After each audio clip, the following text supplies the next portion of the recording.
beberapa pentingnya tentunya Bapak Ibu si siswa kita nantinya bisa Bapak Ibu sangat andil, sangat aktif dalam berbahasa. Nah, contoh-contohnya untuk melatih literasi bahasa ini supaya semakin kuat dan semakin baik gitu ya Bapak Ibu. Bapak Ibu boleh buatkan contoh misalnya mulai membaca buku cerita. Nah, kalau misalnya di rumah mereka nggak ada, Bapak Ibu kan bisa di sekolah pakai pondok baca atau perpustakaan. Caranya seperti itu Bapak Ibu ya, karena dengan membaca buku cerita, ini misalnya di sekolah dasar ya Bapak Ibu, karena kebetulan saya juga di sekolah dasar ya Bapak Ibu ya, tapi di SMP dan di SMA juga bisa dipakai, karena memang harus seperti itu. Ya kita bisa membaca misalnya 5 sekawan. Ayo Bapak Ibu jujur nih, dari antara Bapak Ibu, berapa banyak yang anak-anaknya hari ini mengerti dan tahu tentang cerita 5 sekawan? Ada nggak Bapak Ibu?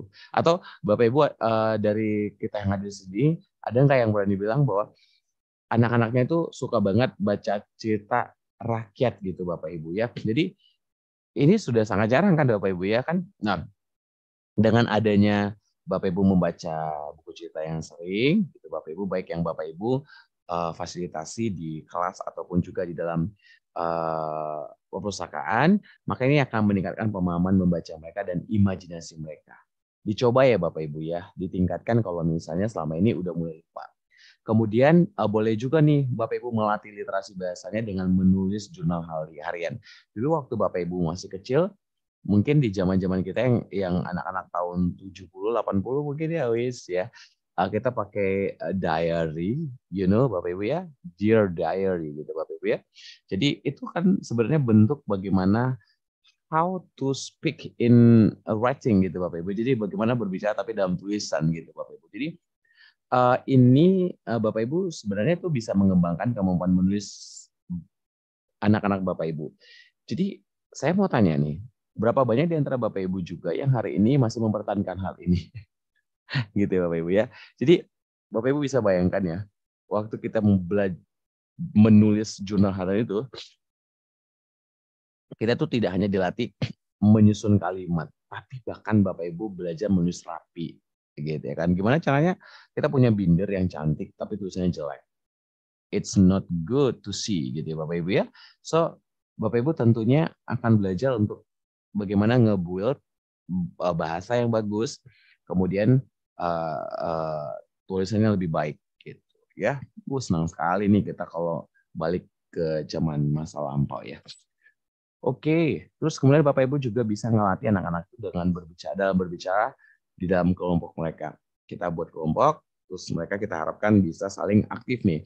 Untuk apa nih Bapak Ibu? Jadi dengan mereka nanti berpartisipasi dalam kelompok diskusi kelas tentang apa sih yang mereka baca tadi, gitu kan, sering pengalaman libur atau topik lainnya, itu bisa meningkatkan keterampilan berbicara mereka. Wah keren ya Bapak Ibu ya, lengkap banget loh. Jadi mereka tuh Bapak Ibu kasih buku cerita, mereka bisa baca, mereka bisa memahami, berimajinasi. Terus mereka bisa tulis kembali. Terus mereka kemudian bisa ngomongin.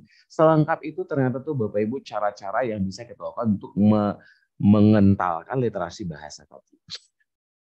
Nah, sudah pasti nih Bapak Ibu ketika literasi matematika, Bapak Ibu langsung ngeh banget, oh numerasi gitu ya Bapak Ibu ya. Nah, siapa di sini Bapak Ibu yang suka matematika? Mungkin nggak banyak. Nah, jadi Bapak Ibu bukan berarti itu ketika nggak banyak, terus Bapak Ibu langsung mengabaikan. Apalagi kalau guru SD. Guru SD kan adalah guru yang memang dispesialiskan itu tamatannya adalah PGSD ya, pendidikan guru sekolah dasar yang mereka tuh biasanya tuh ngajar semua mapel gitu Bapak Ibu, kecuali seperti misalnya ada agama, olahraga, mungkin muatan lokal yang lainnya atau seperti bahasa Inggris, komputer dan sebagainya. Nah, ini adalah hal yang penting untuk diketahui buat teman-teman yang di SMP dan di SMA biasanya tepat langsung orangnya yang adalah jurusan matematik gitu. Nah, contoh-contoh apa sih yang bisa kita lakukan untuk memperkuat literasi matematika siswa-siswi kita, Bapak Ibu? Bisa lihat permainan seperti permainan Sudoku gitu ya, Bapak Ibu, Tangram atau permainan papan matematika lainnya yang bisa melibatkan logika, pemecahan masalah dan sebagainya. Mungkin Bapak Ibu bisa lihat di sini dan mungkin ada yang pernah main ya. Saya jujur aja kadang-kadang juga nggak gampang Bapak Ibu, walaupun saya suka angka-angka gitu ya kan. Nah, yang kedua, Bapak Ibu juga boleh mengajak siswa-siswinya mengukur panjang benda. Jadi dengan cara demikian tuh bisa Bapak Ibu ya kita ukur panjang benda ini berapa, meja berapa, pintu berapa, itu akan membuat mereka tuh jadi paham dan mengerti. Kemudian bisa juga tuh belajar dari menghitung uang belajar. Ya, saat berbelanja orang tua, siswa-siswi kita kasih PR nih Bapak Ibu ya, bantu hitung gitu, berapa sih total belanja tadi dan juga kembaliannya. Itu hal-hal yang kecil yang apa tuh yang simpel banget tapi helpful banget untuk menolong anak-anak tuh jadi mengerti Bapak Ibu atau semakin paham tentang literasi matematika tadi. Boleh juga dengan cara menggambar grafis sederhana. Dalam proyek matematika, siswa dapat membuat grafik batang sederhana. Nah, ini mungkin kelasnya udah lebih tinggi ya, mulai dari kelas 5, 6, dan seterusnya.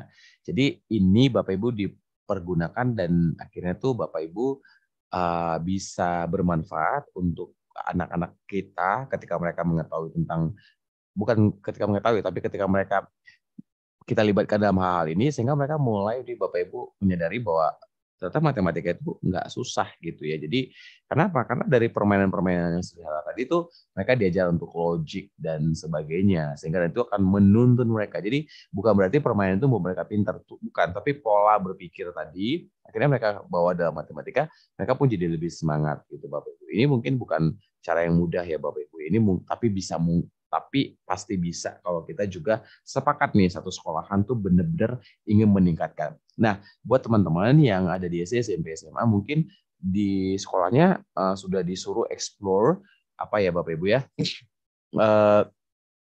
rapor pendidikan. Nah, silakan Bapak Ibu dengan akun belajar idenya, bukan belajar ide ya, bacanya gitu ya, akun belajar ide gitu ya.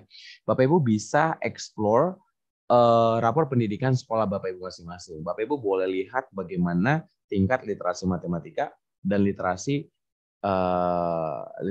ini ya Bapak Ibu ya, dan numerasi, mohon maaf ya, literasi dan numerasinya sekolah Bapak Ibu itu yang diwakilkan oleh 30 siswa SD, 45 dan siswa SMP SMA itu akan ketahuan tahun ini turun apa naik gitu Bapak Ibu, dan kita bisa pelajari akar masalah di sana, kita langsung dialihkan ke PMM untuk kita kemudian tuh bisa dapat ide inspirasi 1, 2, dan 3. Ayo siapa yang udah lakukan ya? Kalau di sekolah saya, jadi bukan only saya Bapak Ibu yang explore, tapi seluruh guru saya wajibkan dan mereka kira tahu ya dengan saya kasih contoh beberapa untuk cara mengeksplornya, kemudian mereka bisa tahu supaya mereka tuh akhirnya tuh Bapak Ibu secara mandiri bisa mulai ambil langkah gimana nih caranya untuk membangun literasi dan numerasi ini sejak dini, sejak dari kelas 1. Jadi bukan hanya tuh pokoknya bisa aja baca, pokoknya bisa, nggak gitu ya. Yuk Bapak Ibu, selanjutnya lagi nih literasi sains Bapak Ibu ya, yang ketiga literasi sains ini Bapak Ibu adalah hal-hal bagaimana anak-anak pada akhirnya suka terhadap ilmu pengetahuan alam yang di sekitar dan sebagainya. Cara membangunnya gimana? Bapak Ibu boleh ajak mereka menyelidiki tumbuhan. Misalnya tuh kayak siswa tuh kita ajakin tanaman biji-bijian dalam kelas gitu ya. Kita tahulah pakai pot sederhana gitu kan, seperti toge dan lainnya. Kita bisa juga ajak mereka mengamati cuaca. Siswa dapat mencatat cuaca setiap hari dan bandingkan selama beberapa minggu untuk paham pola cuaca itu seperti apa. Udah coba belum? Ini ternyata seru banget ya.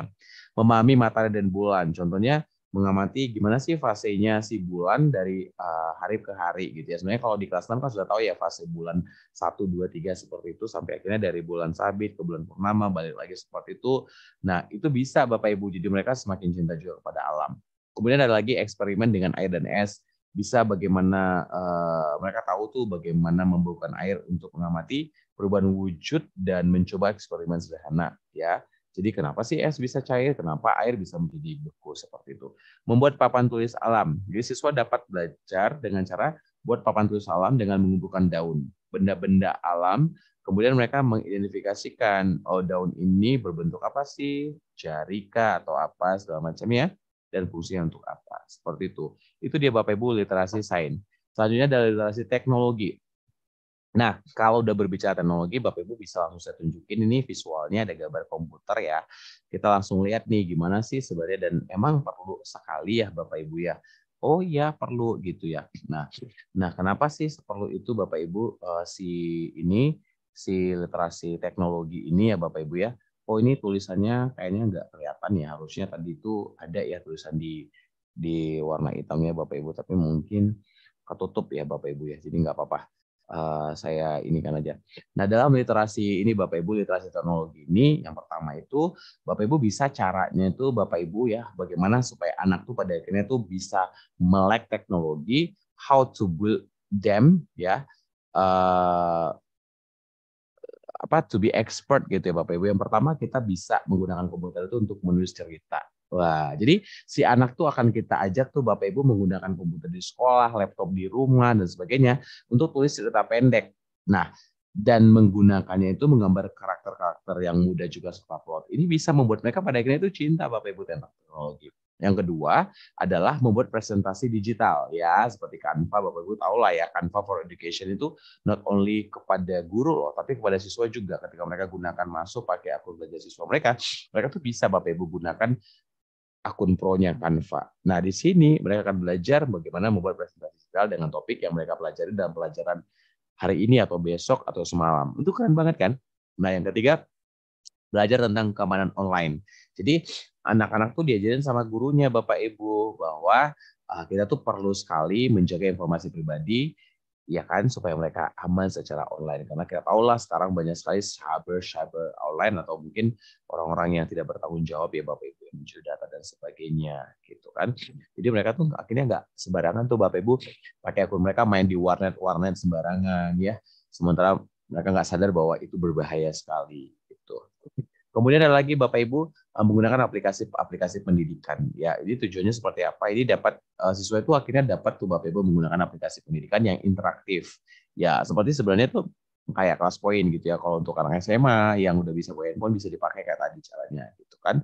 Nah, ini untuk memahami konsep banyak sekali sih. Tapi juga boleh sebenarnya Bapak Ibu aplikasi-aplikasi lain yang yang bisa Bapak Ibu meningkatkan kemampuan matematika mereka, sains mereka, tapi caranya lebih menyenangkan gitu. Jadi mereka tuh nggak belajar melulu tuh dengan mendengar cerita Bapak Ibu guru saja atau membaca buku, tapi ada hal-hal lain yang bisa disuguhkan. Nah, yang terakhir tuh Bapak Ibu bisa mengikuti tutorial online. Nah, di sini mereka akan memahami dasar-dasar pemrograman melalui tutorial online yang akan disesuaikan tentunya dengan tingkat kelas mereka.